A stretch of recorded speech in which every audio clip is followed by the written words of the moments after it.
Don't miss another Minky Monday on The Zone. Tune in all day Monday to win Minky Couture blankets, the original classy blanket.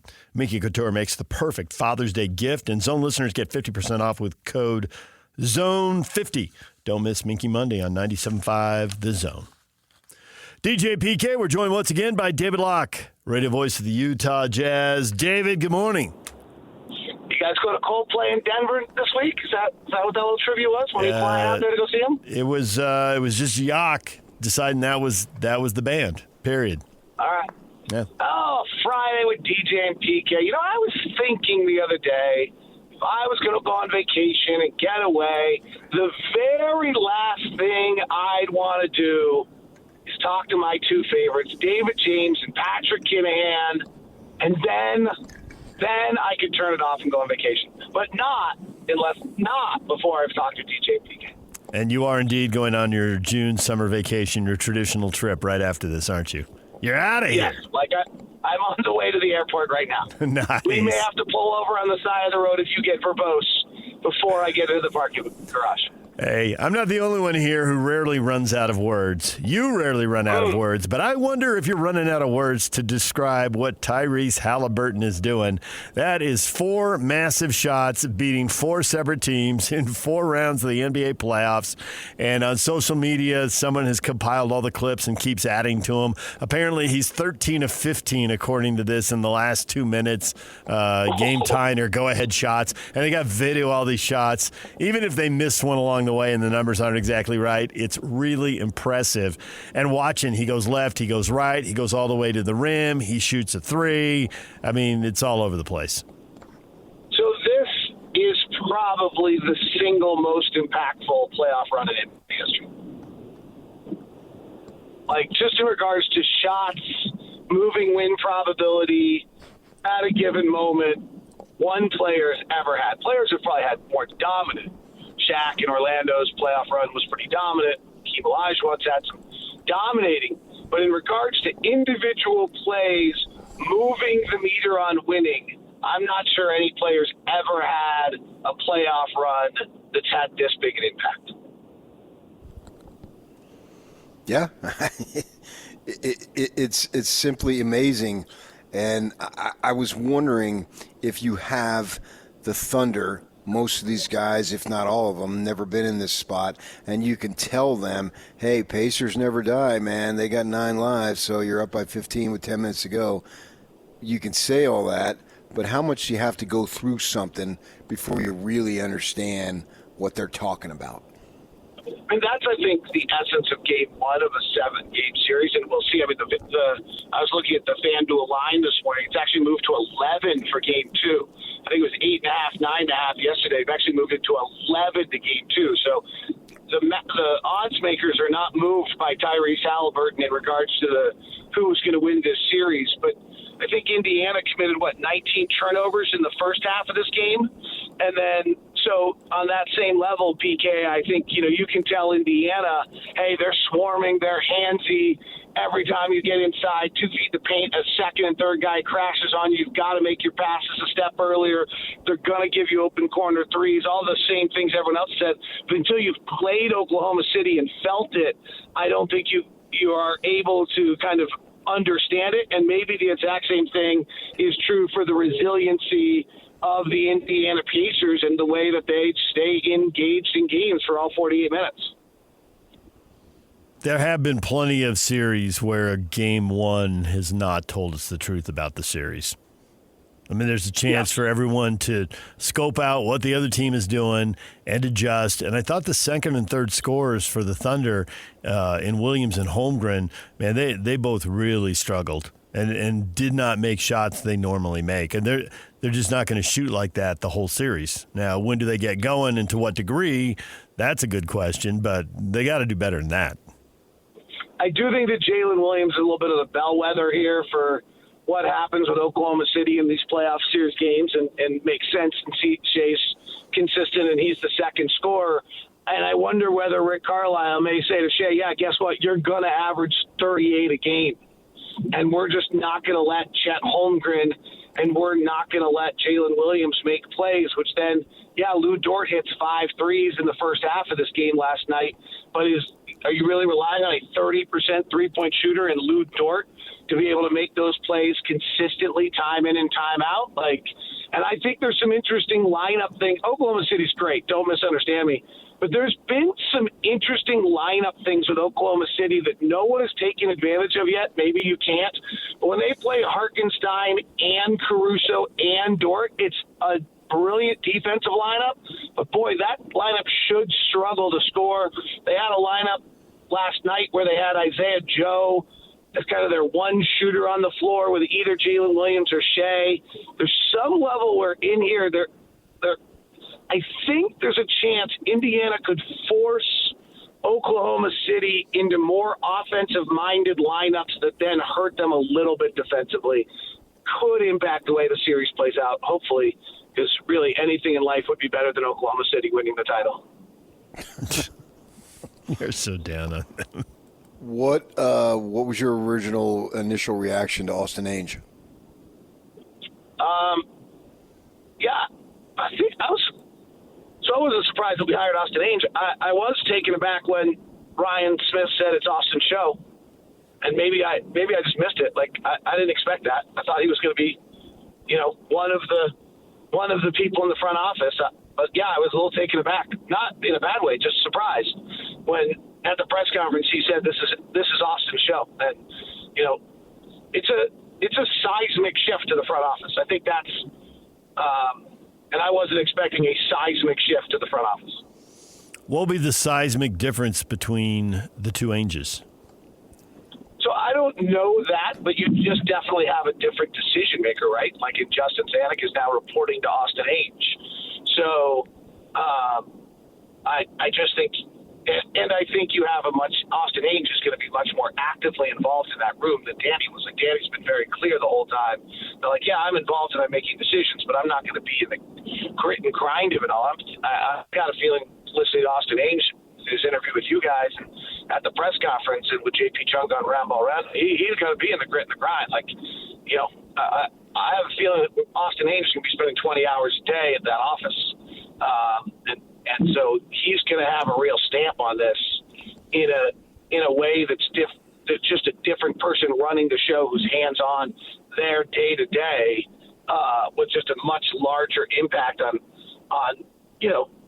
it's just a different person. Like, I don't know how Austin Ainge is different than Danny Ainge. I don't know either of them well enough to be able to answer that question. But I do know that, like, if you've got three guys, you're all deciding between the 21, someone's got to make the decision. It's a different person now. That means you're probably getting a different decision. Yeah, that's exactly what I was going to hit you up on as far as the actual decisions, because it would seem basically in theory that you could potentially have a different decision, but I wonder if that will actually work out that way as far as, okay, I have the final say, I make the final recommendation to the owner, and then we go. But I'm wondering if that really would be three different decisions and then Austin has the final one, or would they be able to form a consensus? I'm wondering how that will work. I don't know that we'll ever know necessarily, but I'll find that process fascinating. So, I mean, I don't know if this is entirely, but let's go with like what's kind of a story of Jazz lore. I mean, there's a bunch of, I could go to probably a multitude of drafts. I could go to a Kevin O'Connor draft and tell a similar story, but there's, the analytics department supposedly, there's been stories written about this, wanted Desmond Bain. Mm-hmm. Teaching staff wanted Jaden McDaniels, and the GM wanted Udoka Azubuike. Well, the GM gets the call. Oops. So, I think that's kind of what I'm talking about, is you can have a lot of different opinions in a room. They all can be right. Some can be right. Some can be wrong. But at this point, you're kind of guessing on all of it. And I was in a Seattle Supersonics draft room in which it was Ronnie Brewer, Mo Sene, and I can't remember who the other player they were looking at was. The GM actually kind of knew he was out because of the fact that the Oklahoma City Thunder ownership was taking over and knew he was out, and he stepped aside and let somebody else make the decision. So I mean, somebody's got to make the decision when it gets down to it. It's not. I know it's nice when everyone talks about we do it collectively and it's all. Yeah, we can do it all collectively until until the decision has to be. Then somebody has to make it. And my point is that somebody is now different. So that's a seismic shift in your front office. Yeah. No, I understand. What have you heard about Austin around the league, if you've heard anything? It's interesting. Your phone rings on days like that. And I'd say the number one takeaway I got from Pete was multiple people talked to me actually just about what a class act great guy he is, just in the sense of like every interaction with him in a fairly inauthentic league has been very authentic.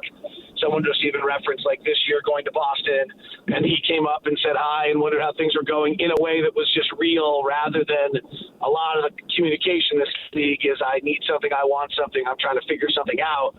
His seemed much more just like, what's going on? Checking in.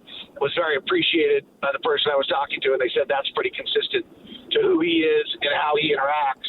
The other one was just really good early talent recognition. Just has always had a knack, even all the way down to younger, the 14-year-olds, and understanding who's important at 14, so they're going to be important at 16, they're going to be important at 18, and just very early talent recognition, and thus having had eyes on guys for a long period of time. And then another conversation was that, he obviously did a really good job on Peyton Pritchard and Aaron Nesmith. Ironically enough, Nesmith now playing for Indiana, but those are two of the picks that people said to me kind of really he was intimately involved in. Listen to our Danny Ainge interview wherever you get your podcasts, and he talks about Austin and Nesmith and how all that played out in the pandemic, and Austin being really responsible for going to see the workout and then being really committed to that's the guy right there. So you can get that wherever you get your podcasts. I will check that out. I also sometimes go to KSLSports.com and just get it off the website. It's an old school way to do it. Whatever works for you. They're all out there on YouTube now with I don't know if you know this, but those guys in the morning, DJ and PK, do some really incredible, awesome interviews. I pretty regularly go listen to what they have to say on the web at KSLSports.com because they are pretty influential people in the market who've really moved the meter for about 20 years now. Thank you, David. Okay. Who knew? So Austin is obviously coming from an organization that's drafting very late. The Jazz are drafting very early, and Austin said that that's not a big deal because everybody's doing homework on the top 20 players, as you point out, for a long time, long before you know where you're going to be drafting and maybe even exactly where they're going to fall. But he said the motivation really is, when there's an opportunity to trade for one of those guys, you have to figure out if that guy's a guy that you just have to stay away from because he's going to be a bust, or if that's the guy who's really going to flourish in a second or third organization. And we've got two guys now leading their teams in the finals, and you can go back 20 years to Chauncey Billups, and then you can fill in between. So I guess that is one reason for the Jazz fans who are thinking, man, how prepared can he be to draft this high in the draft? Well, everybody has to be, if not for this draft, for 2, 3, 4, 5 years down the road. Yeah, I mean, the second draft is real, right? That's what a lot of people in the league call it, is the guy plays on his first team, and then who are you taking in the second draft, which is, when they become available. If you look at this year's NBA Finals, there's Obi Toppin and Aaron Nesmith. They're both second draft players, right? The Knicks drafted Obi Toppin and then decided they're going to move on from him, and obviously Kevin Pritchard, who has hit most things out of the park for Indiana, had an evaluation there that said, we actually believe in him and understand what he can do. And while maybe in New York he didn't get the opportunity, it's important to have eyes on these guys for the 2 or 3 years before they come into the league, because you can get really tarnished from just watching their NBA time, and then you have to be able to have some some reference point by which you're looking at their NBA play. So if you watch Obi Toppin in New York, and they're trying to put the ball in his hands and do all these kind of things, and you're like, well, my evaluation of Obi Toppin was he was never going to be able to do that anyway, but I did think he'd be a good, switching big, hit some outside shots, and be able to run the floor in transition. Oh, look at this. We got a team that plays in transition. We like to switch, and we got Tyrese Halliburton to get him looks. Let's sign him, right? So I think that's, and even Nesmith is I don't quite understand what happened with Neesmith in Boston. He couldn't stay healthy. If it was my memory, I think there was some real frustration with that there. But I mean, this guy's got some real toughness to him that I didn't know he had. And if you saw that at Vanderbilt, then you know he's going to be able to bring that to you. You certainly, I think Neesmith is probably the best example of this conversation, because there's no way that Indiana made the decision to go get Neesmith off of his Boston tape, right? He almost never played. So you better have a reference point on him somewhere else other than just his NBA tape. What did you extrapolate from Austin when he was asked about the tanking? He said essentially that's not going to happen this year. So I actually thought this was like the fourth or fifth most important comment of the press conference. I understand why it got the headlines. I'm not ignorant to that. I thought his comment that players want hope and they want to win or they want to try to win, is maybe the way he phrased it, was a far more important comment. And I think what he was referring to is that when you start roster manipulation and minute manipulation and playing games manipulation, you start to zap hope. I don't take the Washington Wizards, for example, last year. They didn't do any of that. They won 18 games, I think, for the extra one. But they may have hope, right? Bud Carrington and Alex Sarr might be looking at each other and be like, you know what? If we keep growing, we're going to be pretty good together. If, they might be looking at Keyshawn George and be like, yeah, that's a piece. They may have some real – so they had a guy this year and then the three of them get together.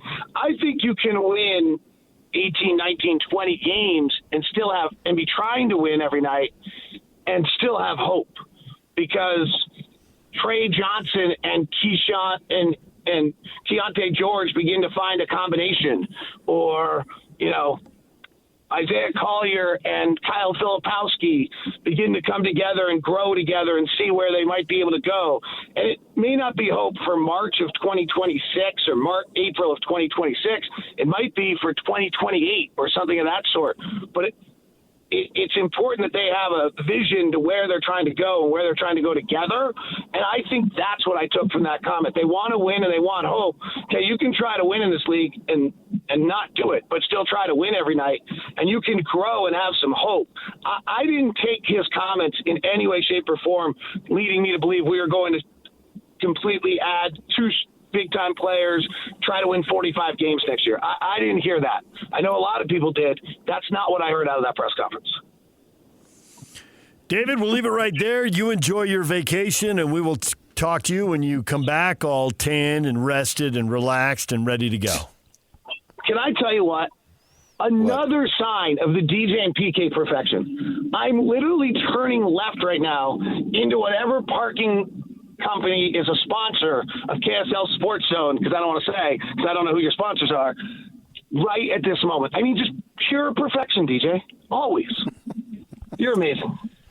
And you're okay, PK. Thank you. Okay. Enjoy the time off, David. We'll talk to you when you get back. PK, I just want to let you know your who knew got a big laugh from my wife in the car.